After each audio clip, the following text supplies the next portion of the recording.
Good morning. Welcome to your MESAC webinar on the board and council's role for cyber risk management. We'll give folks just a minute to join in.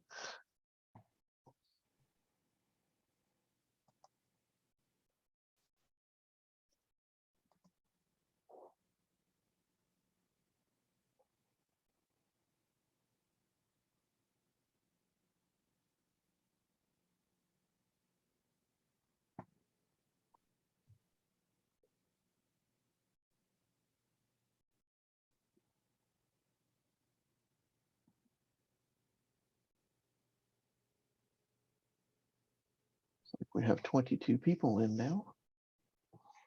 Are you seeing my screen? Is it being shared? Yes, it is. Okay. 24 attendees now. Great. Give folks just a few more seconds to join.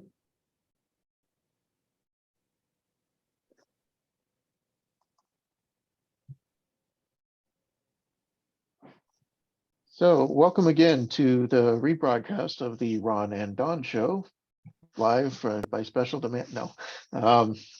Thank you all for taking the time again and for asking for a repeat of our session from the MESAC conference on board and city council's role in cyber risk management.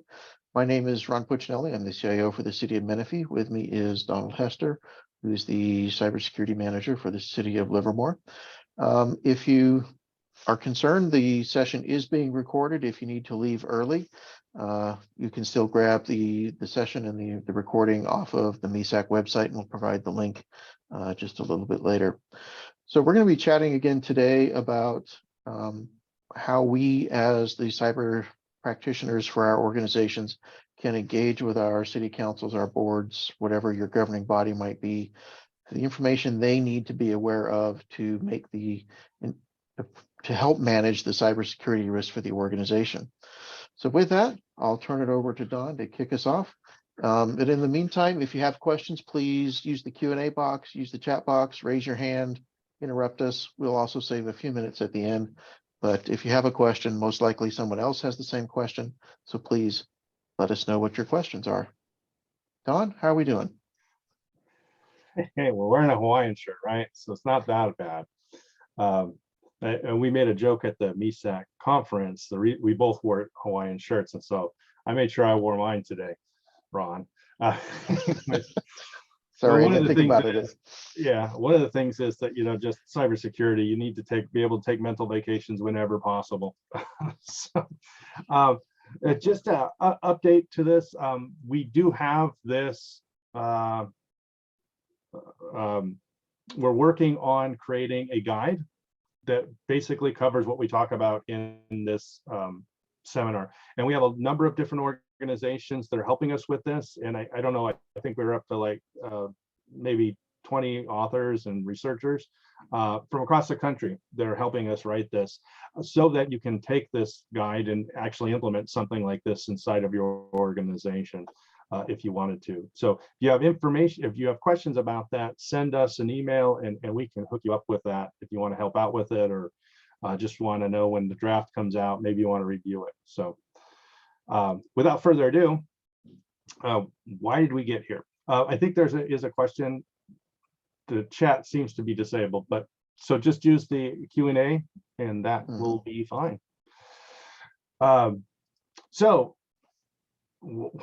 why are we having this conversation, right? So one of the things that recently came out in ICMA was a cybersecurity survey in 2020. And some of the findings of that found that top officials in organizations are often not engaged in cybersecurity at the highest level. And they're not sufficiently well informed as to what the risk is to the organization. So a couple of things that are their roles for top officials is making sure that the organization is mitigating cyber risk and having a cyber safe culture, and failing to act appropriately on their own responsibilities, right? So part of that is like getting the education so that they understand what their role is in cyber risk management. And the other thing that oftentimes comes up is the idea that cybersecurity, the federal government's going to take care of it for us, or the state's going to do something for us. We're just going to, maybe we'll just spend some money and it's going to be a silver bullet. It's going to take care of cyber risk. It doesn't work that way, right? We all know that. And all levels of government need to be involved. You can't rely upon the federal government or the state to bail you out, right? So all levels of government need to be addressing cyber risk. And I think that that's one of the important aspects. What we have found and what the survey showed is that because council or the board is not sufficiently involved or sufficiently informed of what the cyber risks are, that the organizations are continuously getting hit with cyber incidents, and they're not taking the appropriate action. So much so that a number of different, and Marin County is just one of them, a number of different counties have convened a grand jury, and they've come back with, you know, a discussion or findings based upon cyber risks, and local governments not appropriate response to it, right? So one of the things that came out of that we thought was really interesting is that they were saying that you should hold public discussions.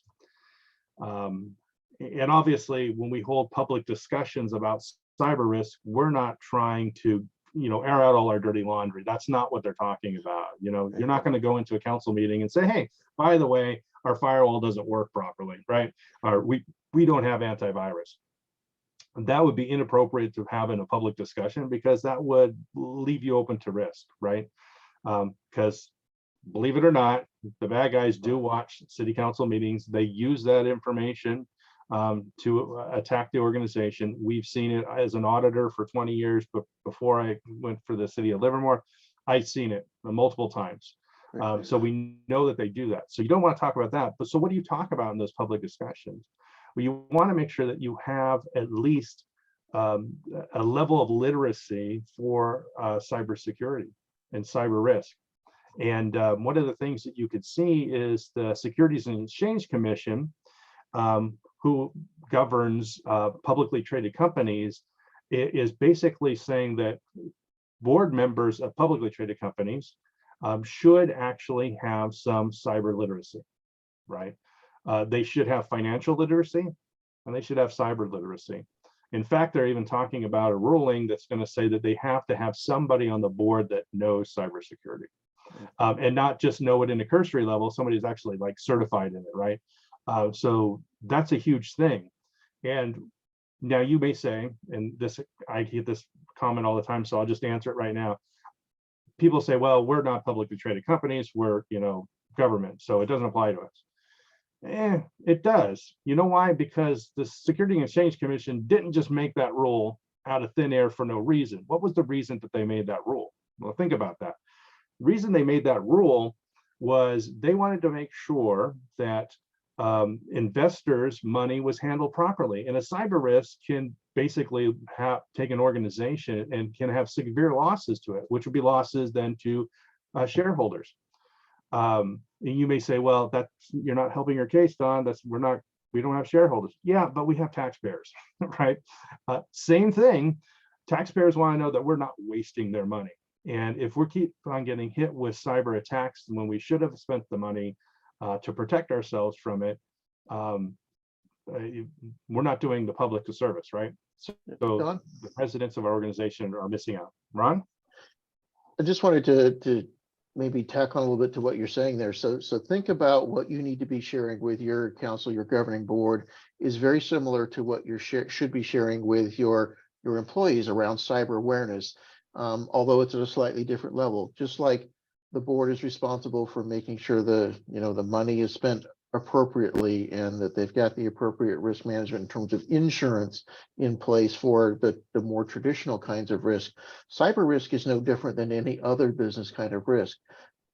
We as the practicing professionals in cybersecurity, we have the responsibility to bring forward the information they need to be aware of so that they can make the informed decision, so they know what information they should be asking of us. It's kind of like, do I want to wait for someone to come in and create my future for me that I have little or no control over? or do I want to participate in making that future myself so that I can be successful in delivering it and managing the risk for the organization? It's all about how do we become more proactive? How do we bring that information forward to council so that they are then given the information and the knowledge on how to make the appropriate decisions around managing this particular business risk. Yeah, and I think you touched it perfectly, Ron. I mean that, and just to even talk about that for a while, let's go back to like year 2000, right? Or maybe even just a little bit before that. Is if you have let's say back in the late 90s, it was like what would you call it? A novelty to have email, right? You didn't necessarily rely on it to do your job, but today you can't function without it, right?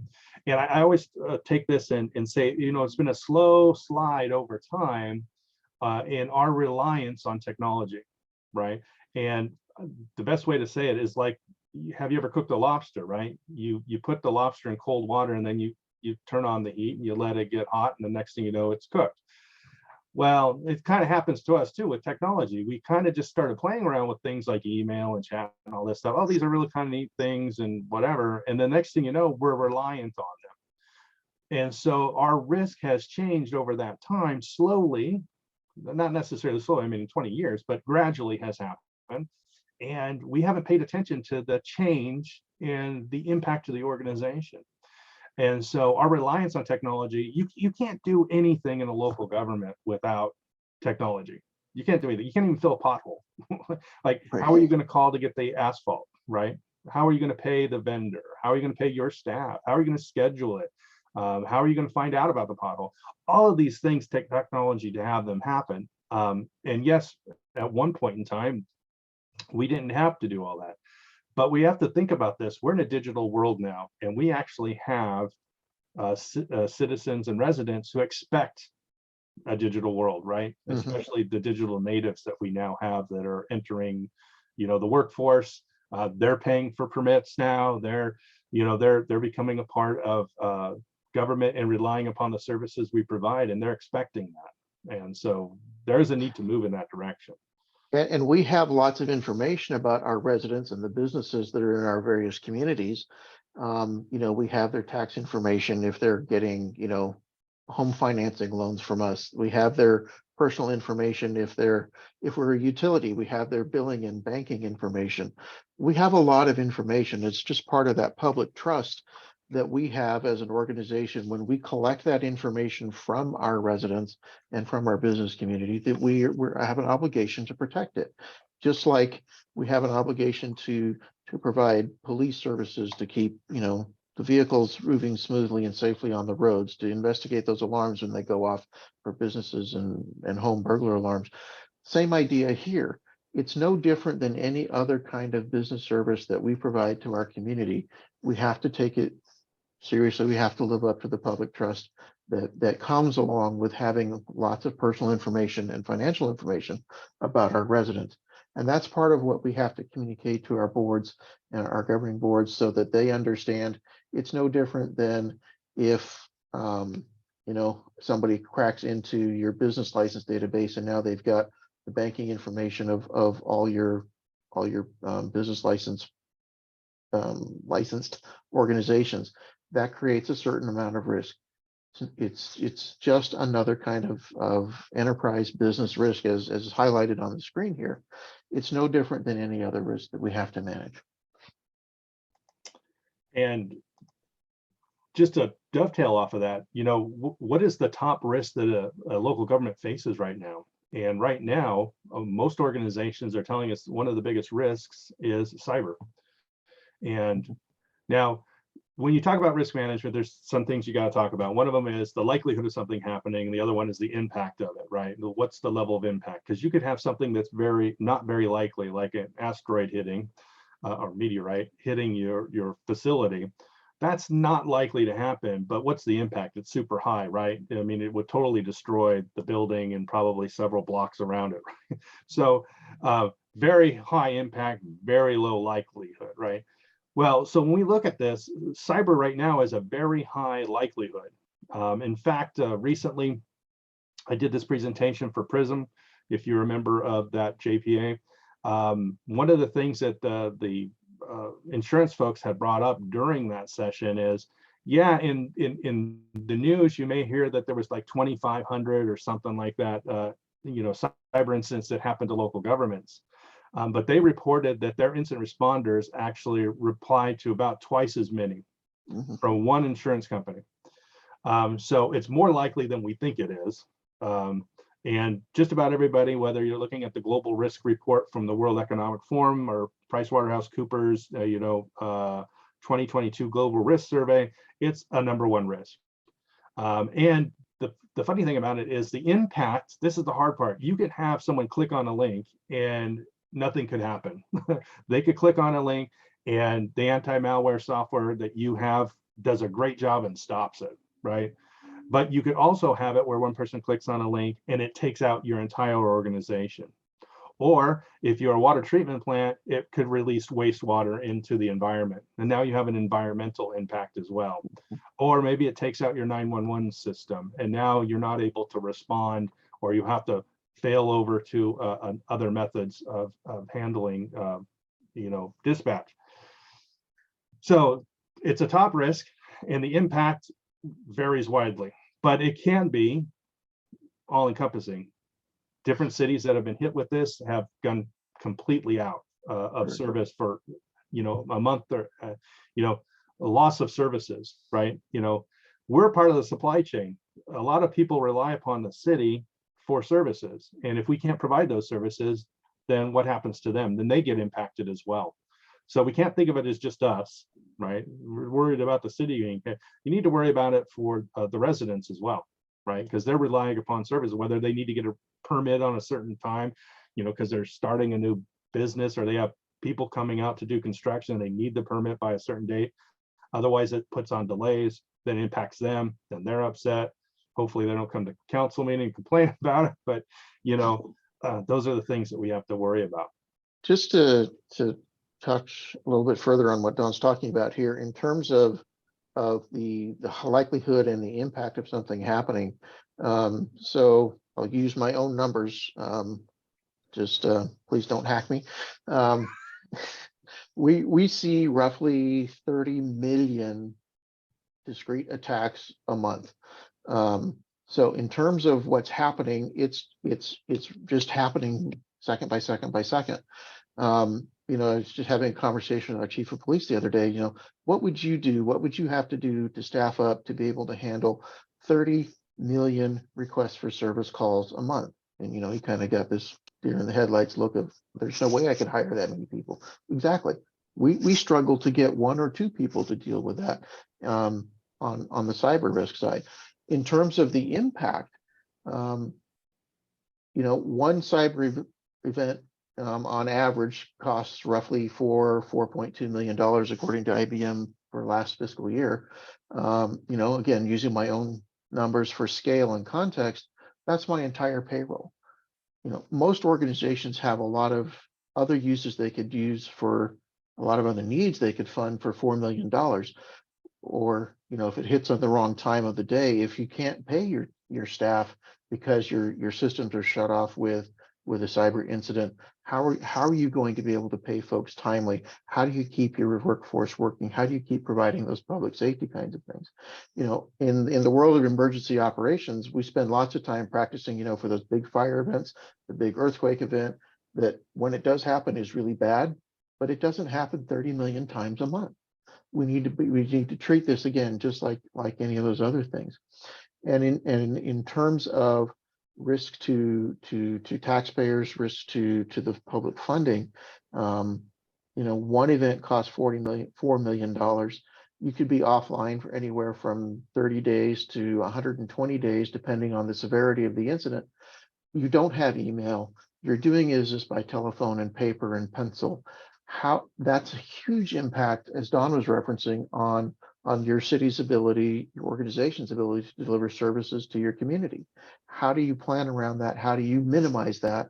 And again, it comes back to how do we as the practitioners bring that kind of impact and that understanding forward to our governing bodies so they understand that just like they have to worry about is somebody getting in and writing bad checks again or using funds inappropriately in the financial world.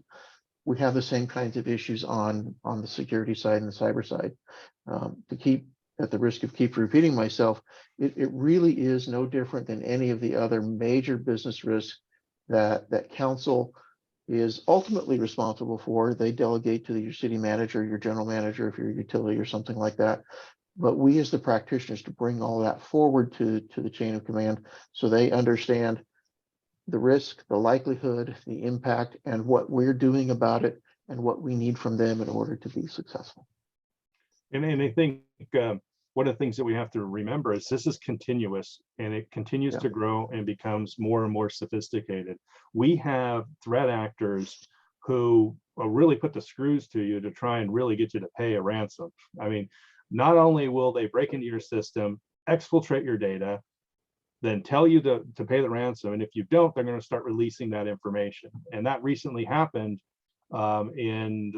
it happened at LA school districts, where they actually released the information, and the information included student information and information related to their mental health, right? So that was a big one. One happened just in Australia where they released information, the names of all the women that went in and had an abortion. So this is like a huge thing, right? They're going to release that information if we don't pay those things. So that's going to be an interesting thing that we're going to have to deal with. But not only that, we have seen them, and we haven't seen it in the government yet, but it's coming because it's happened to other companies, where if they get that information, they will contact those individuals and say, hey, you know what, we're going to extort money out of you. And if you don't go and tell the city council to pay the ransom, we're going to release your information. Oh, but you can pay us and we will not release your information. We'll release everybody else's. So they're getting very sophisticated at this. They're trying to, make money at it. And it sounds scary, and it is scary, right? Anyways, we did have something. There was a comment or question that came in a little bit earlier, and I thought it was a great idea. So Ron and I will take it back to the cybersecurity committee. One of them was, can MESAC make a video that you could play for councils that basically, once a year, kind of tell them about the risk thing. And I think that's actually a great idea. I think that'd be really good for MESAC to do that. And then any of the MESAC cities could then use that, to kind of help it get the message to council, because then we can be very, very conscious about how we say things and what we want to say and make it a little bit. We got a question here from one of our members, Dave Bean. Board training is a good first step. How do we monetize the threat in a way that it resonates with the board and the council? I think you hit on the key word there is monetize it. And I think, it's a good thing to have, national averages, things like that. You can talk to your risk management, your risk pool about some of the impacts that they're seeing. They will be happy to share that with you. But to translate that into what is the impact on your specific organization.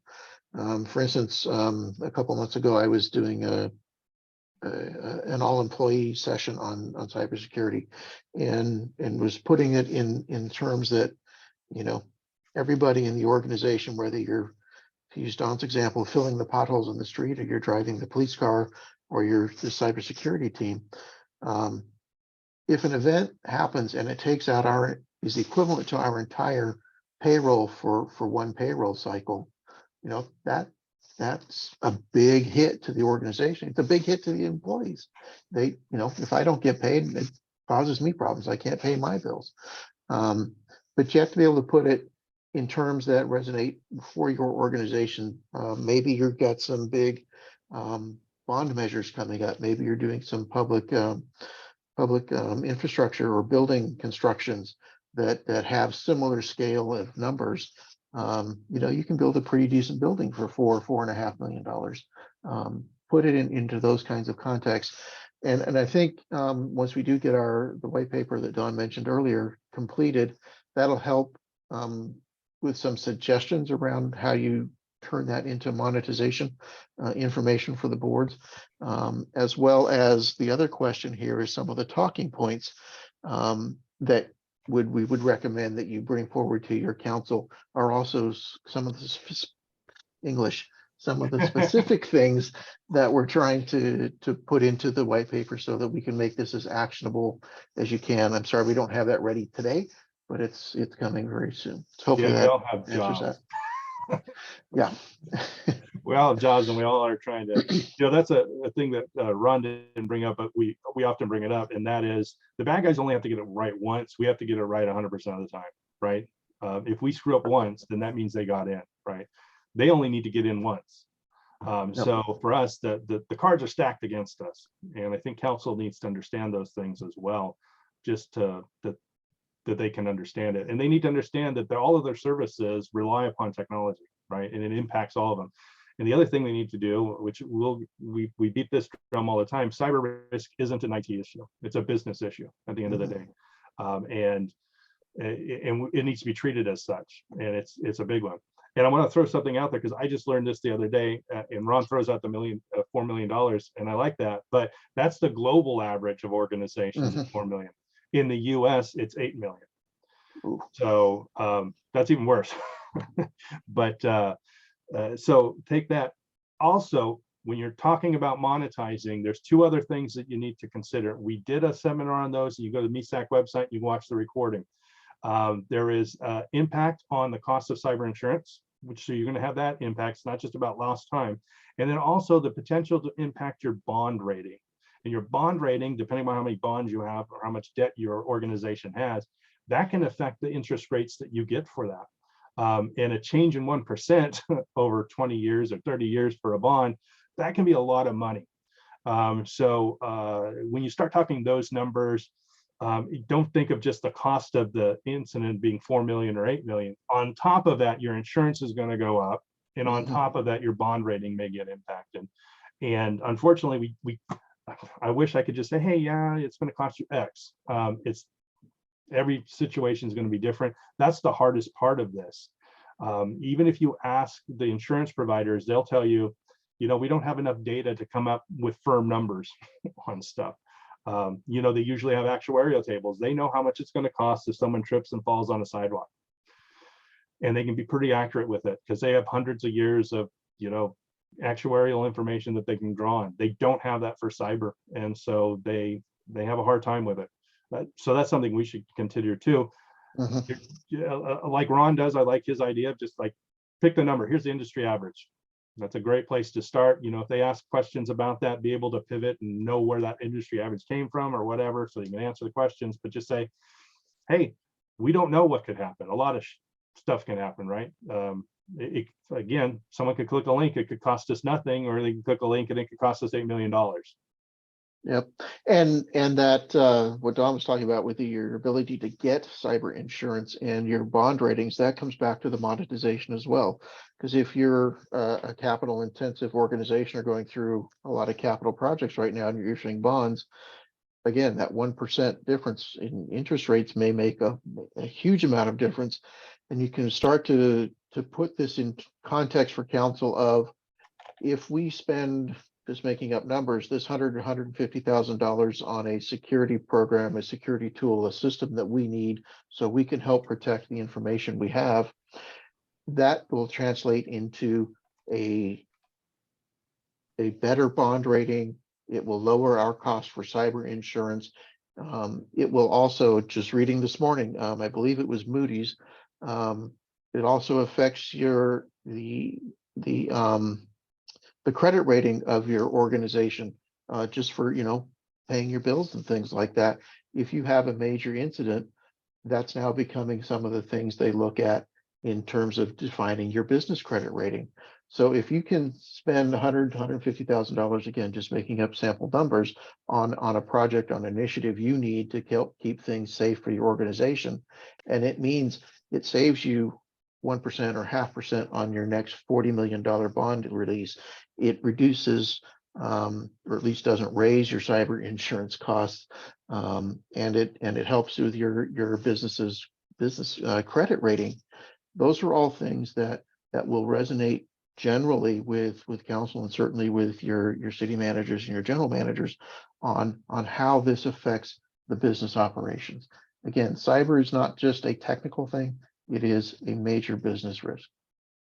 Yeah, and I think one way, I'd like to define cybersecurity when people ask me that cybersecurity is our organization's response to cyber risks, right? And we have all kinds of cyber risks that we have. And I think that's one of the things that's a misunderstanding. A lot of people think, oh, this is just IT.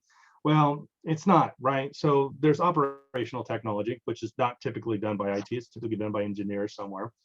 We have disinformation. That's a big thing that we had during election time, but we can have that at any point in time, right? And really, from a cybersecurity perspective, that's really about the integrity of information. You want to make sure that you have truthful information that's not been changed, right? So disinformation kind of is a response to that. That's not an area that IT normally deals with. Privacy is another area. Ethical use of AI technology, especially in the area of AI. There's a lot of stuff coming down with that. Microsoft has a whole thing about ethical use of AI, which is where you can go look that up for free. A lot of great content there that you may want to, familiarize yourself with. I mean, a lot of the police technology is going to kind of fit into this area because, if you have real-time crime prevention or something like that, I know that one of the cities here in the local Bay Area was trying to get that done, and it became a big issue at a council meeting. So how to address that in advance, right? And that's usually not a thing that IT normally deals with. Then you have compliance. Then you have critical infrastructure. And critical infrastructure, we got the different sectors, and local government fits into a number of those, right? So that's an area that isn't always necessarily related to technology, or sometimes related to data, usually related to some kind of technology. And then we also have the idea of the convergence of information and physical security.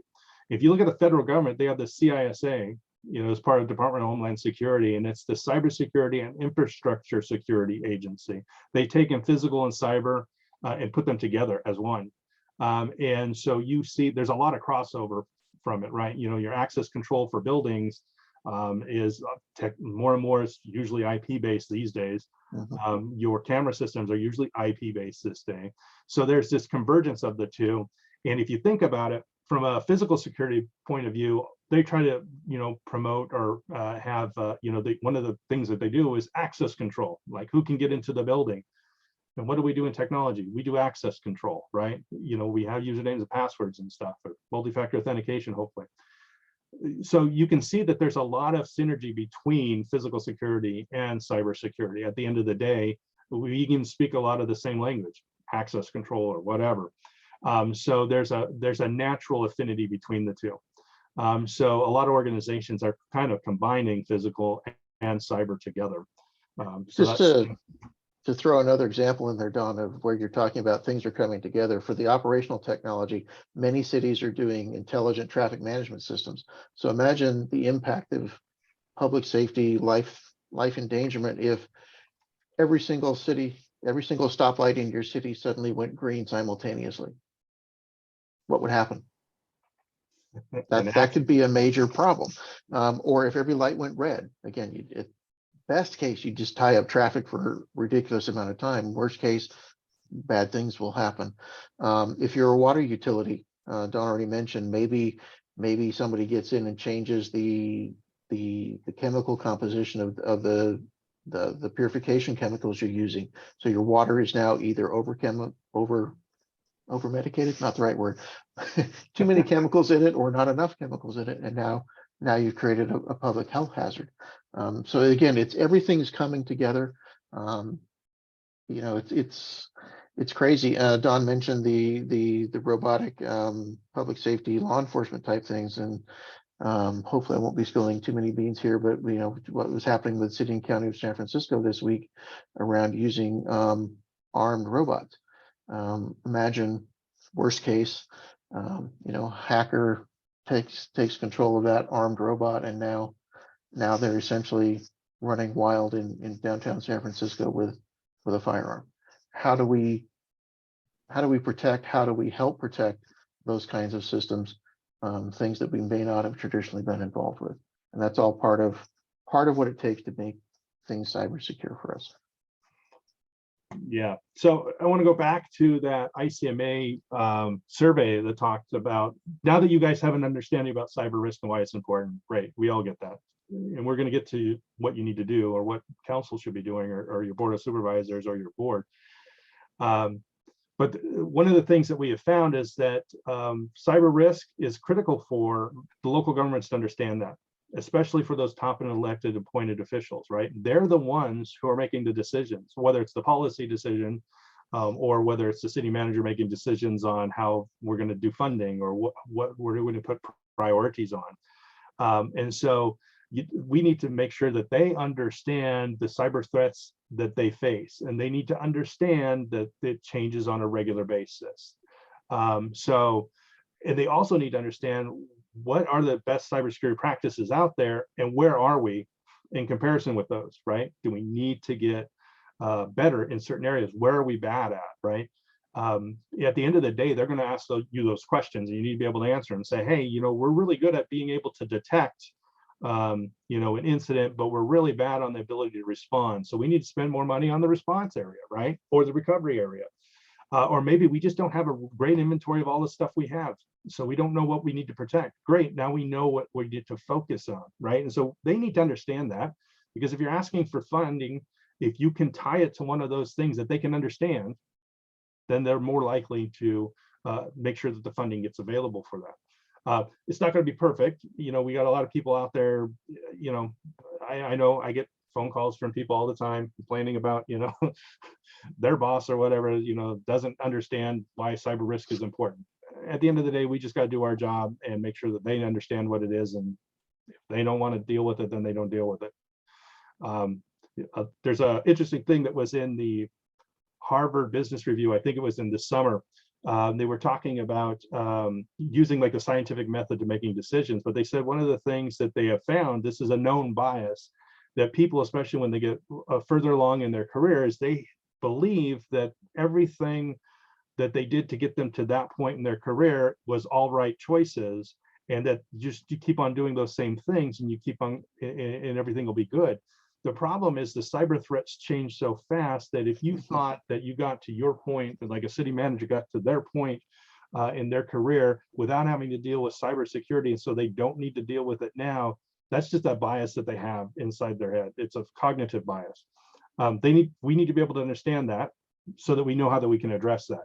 Now, how we're going to be able to address it, you don't go to your city manager and say, hey, you have a cognitive bias and this is what it is.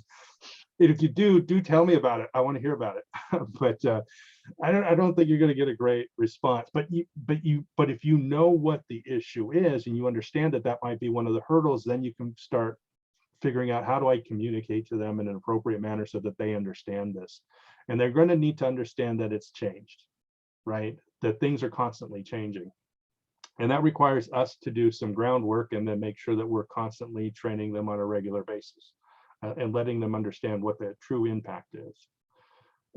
And to get to that, other barriers that the survey found when they asked what the barriers were to cybersecurity in the organizations, you see that most of these things are related to funding. Inability to pay competitive salaries, that's a huge one. That the federal government struggles with that. They just can't pay what everybody else can. They can't even pay what local governments can pay. And local governments can't even pay what businesses are paying for it. Add on top of that, that there is like, what is it? I don't know how many million empty jobs there are in cybersecurity right now that we don't have people to fill the vacancies. There is so much need for cybersecurity talent, and there is just not enough people to fill all the empty spaces. And there's millions of these empty spaces in the United States. Worldwide, there's even more. So you have a double whammy on that one. You can't pay a competitive salary, and on top of that, you don't have the workforce out there that's capable of doing this. So part of that is we need to help train up folks right from the beginning. Insufficient staff, lack of funds, lack of adequate training, all of that stuff kind of comes down to funding. Don, I think this all comes back to what we were talking about just a few moments ago about how do we monetize, how do we put this in perspective for councils? I think to address these kinds of issues, yes, we can't compete with the private sector in terms of salaries and things like that, but we do have other things that make us more attractive, particularly right now when many large tech firms are laying off thousands of people at a time. But again, to use the example, if we can say, look, yes, these things are expensive. It's going to cost $150,000 to put in system X or to contract with vendor Y to manage this piece of our security program. That means we will avoid or minimize the risk of those $4 to $8 million per incident costs. It means our bond rating will be at least as good, if not better than it is now. It means we can continue to have a good business credit rating, so we can get favorable terms when we finance equipment and things like that. Bringing it all back in terms of council or your governing board, this is how we give you the information and the knowledge with which to manage the risk, so that you can define the appropriate amount of risk for us to maintain, because you can't get rid of all of it. Just like insurance, you can't ever get rid of every single piece of risk. But it's about how do you manage the risk and know the risk that you're keeping and turn that into dollars and cents for council, because ultimately that's what most people relate to. Yeah, and just to dovetail what Ron is saying, is our cyber risk management process, it's only going to be of value to them and other business leaders if they can use that to make strategic planning and decision-making process, right? They need to be able to do both of those things. At the end of the day, I want to make sure that they're informed so they can make an informed decision, right? And so when they come up with a strategy and say, hey, we're going to go in this direction, they are making it based, and they're informed on how they're making it, right? So when we look at it, that's what we're looking for in this. And so part of that is asking, the board or your council, like, what should they do? How should they get information about cyber risk? We had that great idea about doing a video. Probably I think I like that idea. So we'll bring it back to the committee for sure. Them understanding what their role is, right? If they're policymakers, they're going to set the policies for that stuff. One of the things that bond raters were looking for was, did you have a council approved cybersecurity policy? Right, that means council understands that it's important and they've created a policy.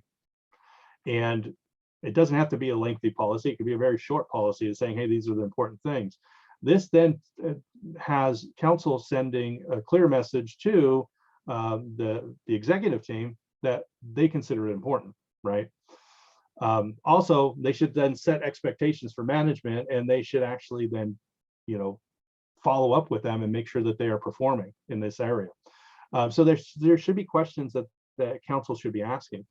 And I think about one of the things I've thought about, and we haven't implemented it. I think it would be a good idea to implement it. Is typically when you go to council to ask for money, you have to come up with a staff report. You write your staff report, and almost always you have to say what the financial impact is to the organization, right? So council can read that.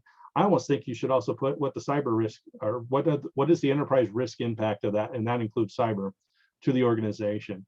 That gives them the capability of understanding and then making an informed decision. Again, that's what we're trying to do.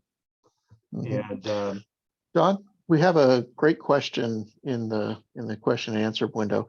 Somebody's asking if we have a cybersecurity policy template that we could use or make available. I blatantly borrowed mine from Dawn and made it fit my organization. I'd be happy to put it up in the MESAC site, or reach out to me directly and I'll be happy to send it to you. There are probably other ones up there in the document library as well. Yeah, I would say that I thought we put one up there. I'm not sure if it's up there yet, but yeah, if you want my copy of mine, I'll send it to you. Anyways, yes, we're more than willing to share. I'll even share my cyber incident response plan with you if you're interested in that. I get a lot of requests for it, so I have those two things ready to send out. Just send me an email, and we'll make sure if it's not on the MESAC website, we'll get it up there, because I think those are important things to kind of help each other. So what are the key principles that they need? And I'm going to go back here just for a second. This Cyber Risk Oversight 2020, the National Association of Corporate Directors which are publicly traded companies that have a corporate board, which is equivalent to our council or equivalent to our board. They actually had a cyber risk oversight. And so if you're interested, you can read it. Now, most people kind of get lost with it because it's talking about corporate things and they don't understand. You have to be able to pull out what's the essence of that, and then translate that into how it applies to a government. And that's kind of what our white paper is trying to do, is to kind of take those same guidelines and then distill it in something that a government can use. And so we have the 5 key principles that we have, and these are the 5 principles. And I know that, everybody says, if you're going to teach somebody something, you should have 2 or 3 and no more than that. Look, there's 5 things you got to do. So sorry. And I know that when you're talking to elected officials, trying to keep things as simple as possible is usually really big. But they need to understand about enterprise risk, and that cyber risk is enterprise risk and it's strategic and therefore it needs to be addressed. They need to understand that they need to assign budget. They approve their budget, so they need to make sure that there's cybersecurity is included in that. They need to have oversight of this. They need to have some type of reporting, and so they can know that things are getting done. And they could select the framework that the organization should follow, and then of course monitoring and reporting this. This aligns with proper governance of information and technology, and we don't have a slide for that, but one day maybe we will.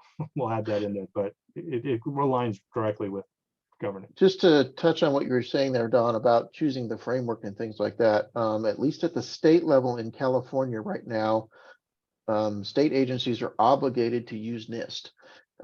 So I don't think it's much of a stretch to imagine that in the near future, those of us who get money from the state for various things, that will start becoming contingent on us also complying with NIST so that they can demonstrate their NIST compliance. So I would encourage you, if you haven't, to become familiar with NIST, at least consider it.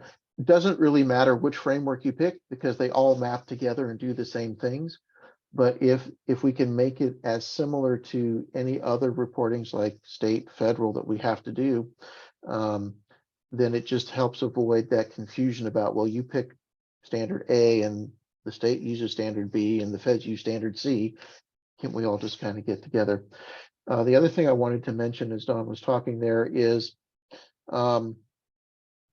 it's not just enough that we tell councils and things that, you need to be paying attention to this. These are the things that you as the governing body of the organization need to help us with. But I think we have an obligation and certainly an opportunity for us to define what we mean for our organization when we say that. Again, it comes back to, do I want to let someone who doesn't understand tell me what I have to do, or do I want to help them understand this is what you should be expecting of us, so that we can agree on what it is we're trying to educate them and then communicate to them, as well as B, making sure that they're not asking of me something that either I cannot do ever because I can't turn gravity off, for example, or things that are just way over the top given where we might be in our organization maturity of responding to cyber risk. What do I mean by that? So for example, if I were to have to, write a report for every one of those 30 million attacks to council that we see every month, I can't do that. There's just not enough time in a month to write 30 million reports. So maybe I don't want to say, you should ask me for a monthly report on all the attacks. Maybe I should be asking them to ask of me, tell us about those things that are most likely to have happened and the things that your systems are seeing and how we're ready to defend against them, as opposed to tell me about every one of those 30 million attacks. That's what I mean about trying to define our future as opposed to having it imposed upon us. Well, I like that part. Ron, I think you have enough time. You could write those reports. Yeah, I need about 300 people. But no, well, you copy and paste a lot of them. A lot of them are going to be the same. But you make a good point. And if you don't try to guide your organization to the right answer, to having them understand that enterprise risk, cyber risk is enterprise risk, then they're going to either find it out on their own, or they're going to go off on a tangent, and it's going to not be good for anybody, and it's only going to make your life miserable, and it's not going to help the city or the county or the district, right? At the end of the day, we know what the right answers are, so we just need to make sure we get the right answers to the right people, right? They need to understand that this is strategic and it's critical. And they also need to understand that the risk goes beyond just, cyber incidents or just downtime. It's very complex and it's constantly changing. But it could end up creating new lawsuits against your organization. You may have a loss of public trust. You could have angry people show up at your next board or council meeting, right? So a lot of those things can happen, but you can also then end up getting fines for lack of compliance or regulatory. If you have a water treatment plant and you release sewage into the environment, then that can be an environmental issue and you can get a fine for that. So you want to kind of avoid that kind of stuff. So maybe one way that you can possibly get them to understand enterprise risk is maybe if you're doing like tabletop exercises, maybe invite board members to that. I know that makes some people uneasy. That's each organization is going to be different. I kind of think it's a good idea. But you have to level set. Your elected officials need to understand what the context of this is, right? When you do a tabletop exercise. And so it's really important to have really good communication before and after if they're going to be involved. But to do that, then they can see what the impact could be to the organization. They'll get it, right? They'll get it if they can see it, and it can be something tangible. And I think that that's one of the things that we have to look at. So that was enterprise risk. Now we're talking about the signing the budget. This is the hardest one of all, right? So there's a number of different ones. I just got a new figure too that, what was the new, there was a new survey that just came out and said that CISOs that were getting funding and they were getting like 35% of the IT budget was going, or 35% of IT's budget was assigned to cybersecurity, that they felt that was an adequate amount. And there was quite a bit they felt it was really good. So what is the industry average? It's about 15%, and that's maybe 2 years ago. So it's in that range of how much is spent on cybersecurity. However, local governments are much lower than that. GFOA said the average was 3% of IT budgets. NASCO said it was 0 to 3% of IT budgets. The ICMA survey said it was 0 to 10. So they gave us a range and not an average. So at the most it was 10. And if other organizations are saying 25 to 35% is closer to what should be spent on cyber, then 0 to 10 is not a good place to be. 3% is a great place to be. What? On that, Don, it's always fun when people say, well, what should I be spending? And just like you're spending on everything else, you don't necessarily want to spend what every other organization is doing. You want to spend what is needed to address and manage the level of risk that your organization is comfortable with and is willing to mitigate and also accept. But it's also going to depend on where you are in your maturity cycle. If you're right now an organization that's spending 0 or 1% of your IT budget, and you need to grow your maturity, it's going to take more than that 10% to grow that maturity. You might need to invest 25, 30, even 40% to get to the point where you want to be, and then you can ratchet it down to that maintenance of 10 to 15% or whatever is the right amount for your organization. At the end of the day, it all comes down to, right, no organization has more money than it knows what to do with. So you just have to say, what is the priority? And that's where it comes back to working with your finance team, your city management or your general management team and your governing board of, this is a risk, just like we buy insurance for cars because they create risk when people are driving agency vehicles. We insure our buildings because they're valuable assets. We need to take care of our information and protect our information and our systems because they have similar kinds of things. How much of a priority is that for you? And as Don mentioned earlier, it comes down to reputational risk.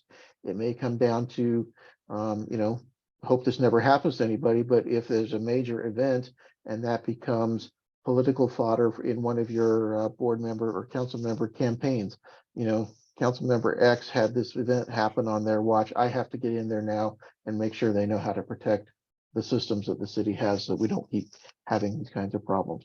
It at the risk of beating a dead horse, you have to treat this like any of your other major business slash political. I hate to say that word, but it's one of those risks that can become political very quickly if you don't keep in front of it. Yeah, and one other note that you're going to find with this, I totally agree with Ron that there's no right number. It's what's right for your organization, right? And that's why the decision makers need to understand this, so that when they're understanding trade-offs, because at the end of the day, they're trying to fill potholes too, right? And so they're going to say, okay, do we spend this money on potholes? And if they don't understand the cyber risk, they may just say, okay, we're going to fill the potholes and we're not going to invest in cybersecurity. That's why you have to make sure that they are fully informed, so that you can make sure that you get that budget. And you don't want to make sure that you don't kind of get too hung up on these numbers, other than the fact they're too low, right? Other than that, again, you just have to address the risk to an acceptable level. Everybody's level of acceptability of risk is going to be different. For your organization, it should be council, we should be making those decisions, but I don't see it practically happening. But that's generally the way it should be, right? They should be saying, hey, this is our risk tolerance, and then staff make sure that we fall within that range. The other thing is about budgets is hard to pin down a real number, because if I say we're buying a firewall, do I put that under infrastructure or do I put that under cybersecurity, right?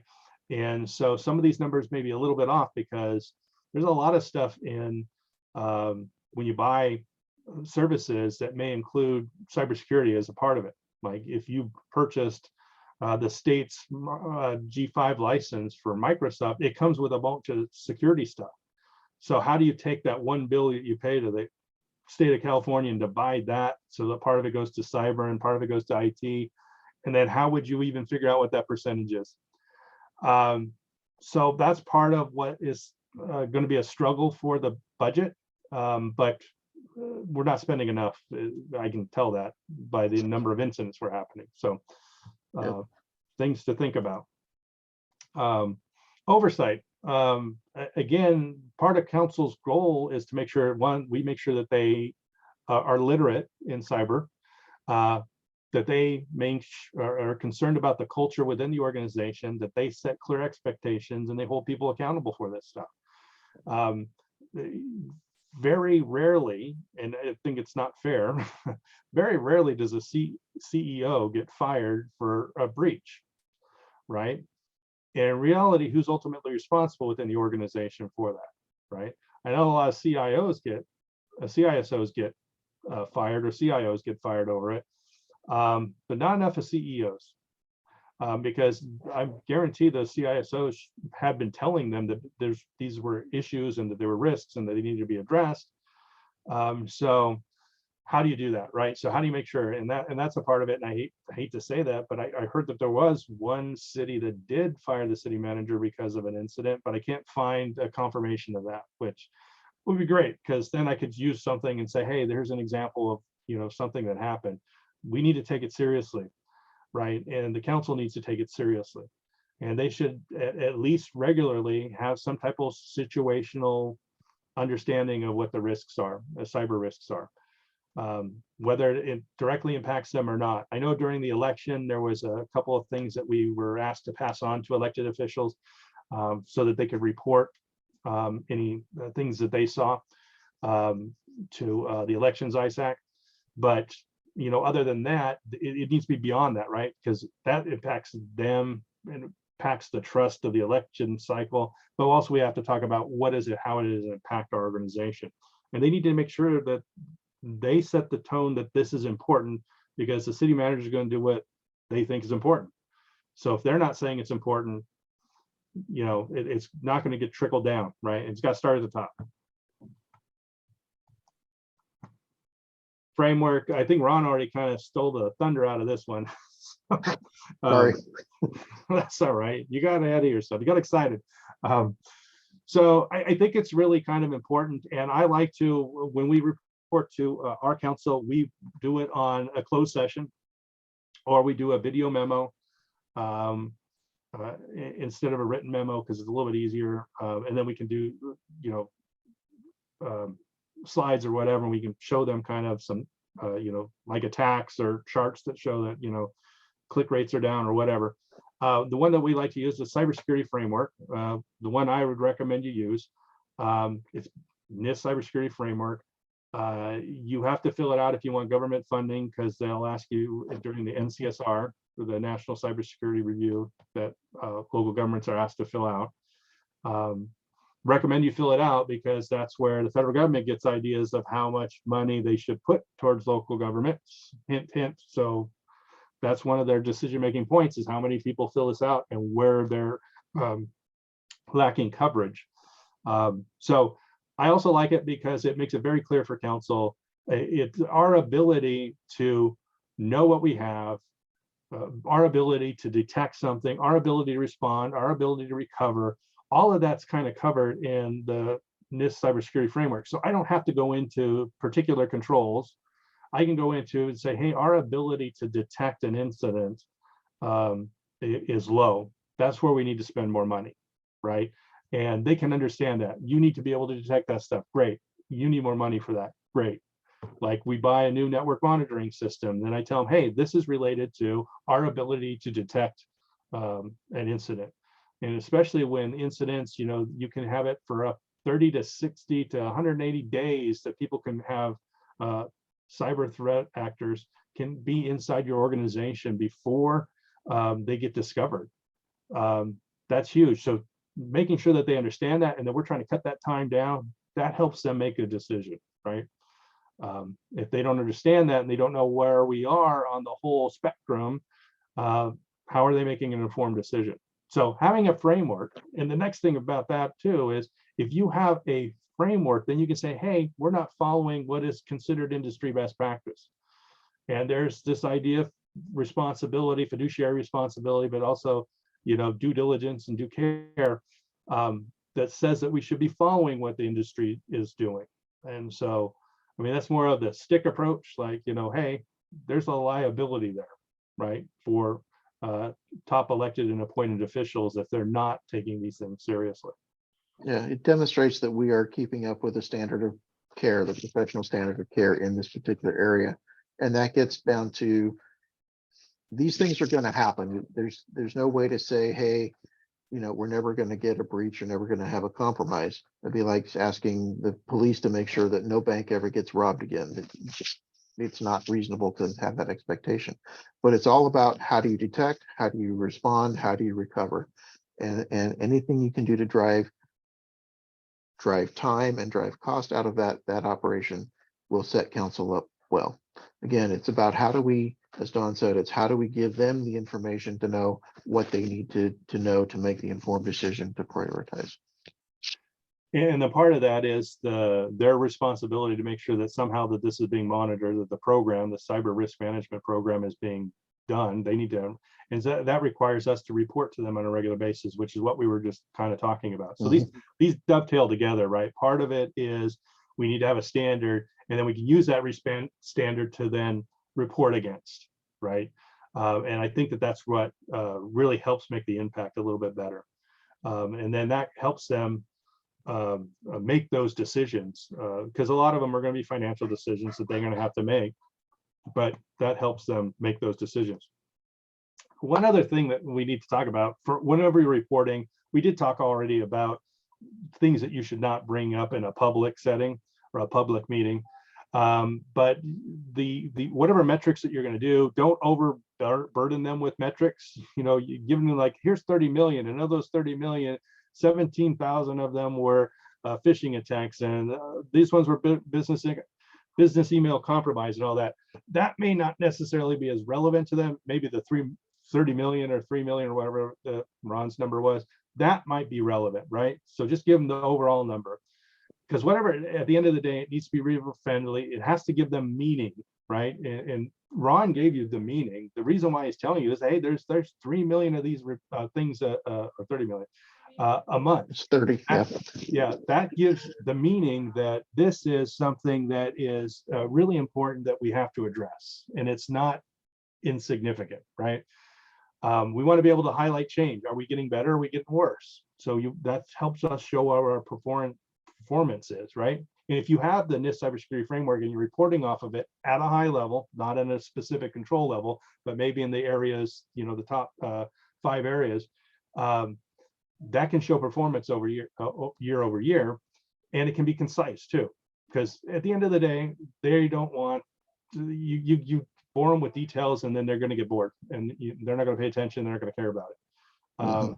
I think I was watching one of the first season of that show Bones. You know, the lady that's a forensic anthropologist or whatever, and she had to go to court, and she had to, you know, talk about, you know, how she looked at the corpse, and I know that's gruesome, but how she came to the conclusions, and she's using all this technical jargon, and like everybody was just like the jury was rolling their eyes, falling asleep, and all this stuff, and they were like, hey, we need to fix her ability to respond. And so they asked her a trick question that was mostly about feelings, and then she rambled on, but that made more sense to them than all the other stuff that she was saying earlier, because that was all technical and it was very technically correct. And I'm not perfect at this either, because I get all technical about stuff from time to time. Like I use the word threat actors all the time. I got to understand when I'm talking to counsel, I got to say the bad guys, right? Or the cyber bad guys, right? I know that sounds silly, but really, you don't want them to feel like you don't want to tell it at such a level that they start to feel like I'm an idiot or I don't understand this, right? Right. So you can't talk at them like they're kids. So you got to talk to them in a language that they understand. And so making sure that's concise.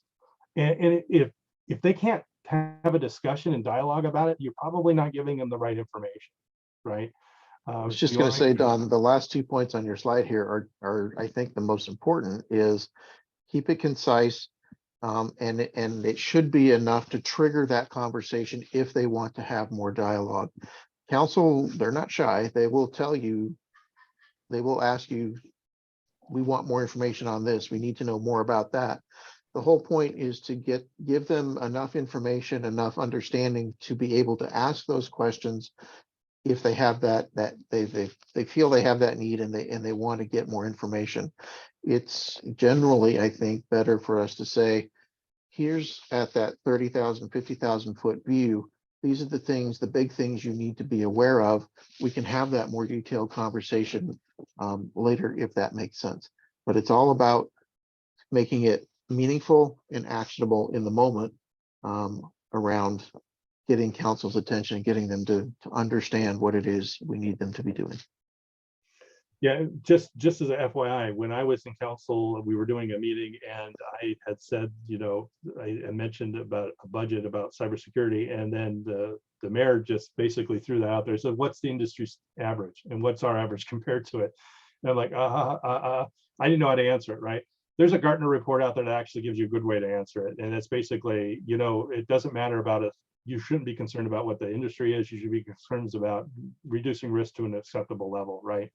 So I think that was, I wish I would have had that at the time. I didn't have it at the time. So now I have that in my pocket here. And if I get asked that question, I'm going to answer it that way, right? So that's always a thing that, you know, that's just presenting to counsel 101. Have your facts together, know what they might ask, and then be prepared to be able to answer it. And if they want to get into those weeds, try to keep them out of the weeds if you can. I mean, unless it's a meaningful conversation, but if it gets too far off in the weeds, you may have to refocus everybody on what's really important in the thing. And by the way, if you guys have any other questions, feel free to throw them up. We're almost done here. One thing that at the end of the day, when you talk to counsel or whatever, they need to own the problem. So it doesn't, the cyber risk and the management of it doesn't belong to IT or cybersecurity. It belongs to the council and board at the end of the day. And if you look at, this is an older guide that came out, ANSI came out with it, the financial management of cyber risk. At the time when the guide came out, the idea of a CISO or a chief information security officer didn't exist. And so they were saying, well, CFOs should do it because it's a financial risk. But it's not all financial risk, right? I think it was a little bit, at the time, that was where most organizations kind of put cyber in, was finance, not IT. So, I mean, this is one of those things, and I feel like I beat my head against the wall. Everybody's saying, yeah, but we're going to still put it in IT. I'm like, okay. So if one of the roles of cybersecurity is provide oversight of IT, how they do that when they're in IT, right? And this is a question that always comes up and nobody has a good answer for it. Well, the only good answer is part of cybersecurity needs to be outside of IT.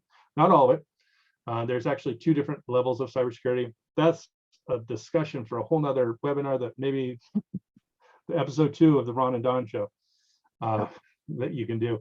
And I do have to bring this up. When we were doing this presentation at the VSEC conference in Monterey, Ron and I were in the middle of the thing talking about, and this guy pops up in the middle of the thing and he says he's with one of the vendors, and I'm like, oh, where's this going? And then he said, I'm also a council member. And he said, this is exactly what I needed to hear. This is what I need to understand. I want to take this information back to my city manager. So I don't know that that's probably what the best endorsement of what we have to say than anything else. By the way, this presentation, if you have any questions, ask them now, because I think we're a little bit over time, but we'll answer your questions if you have them. The recording for this, you can find it on the MESAC page. I think I answered somebody's question about it. So if you look in the question and answers, you might find the link. But this is the link that you can go to. You can see out all of those. This one will be there by tomorrow, I'm hoping, or sometime this week, maybe. It'll be up there. And there's other ones that we had there up there from the past that we've done too. So check those out. But this one will be there. And if you have any questions, do you have any final comments, Ron? This was great. Thank you again, everybody, for your time. Don, thank you for your part of the Ron and Don show. Just wanted to mention, Don mentioned a while back the tabletop exercises as part of this. So myself and Don and Scott Kahn from Modesto, we're all working right now on developing our own tabletop exercises. We're going to be putting these together as an exercise in a box, making it available for MESAC members if you want to take advantage of that as well. We're using all 3 of us using different scenarios. So stand by, more to come from that. And we'll definitely make sure we get any questions and any information that we've covered here will be available. And we'll get that out to you this week. Thank you again for your time. Hope this has been helpful. This is a work in progress. I don't have all the answers. I wish there was a magic bullet, but I haven't found it yet. There may not be a magic bullet, but there might be a magic wand, right? Just ask Harry Potter. He'll do something for us. Yeah, well, if only he wasn't fiction. Well, yeah, I know all the good ones are fiction, aren't they? Oh, question. Oh, thank you. We got a great session. Thank you, Helen. Thank you, everybody. And I think we'll sign off because we haven't got any questions. So you can reach out to us in the future if you do. Thanks, everybody.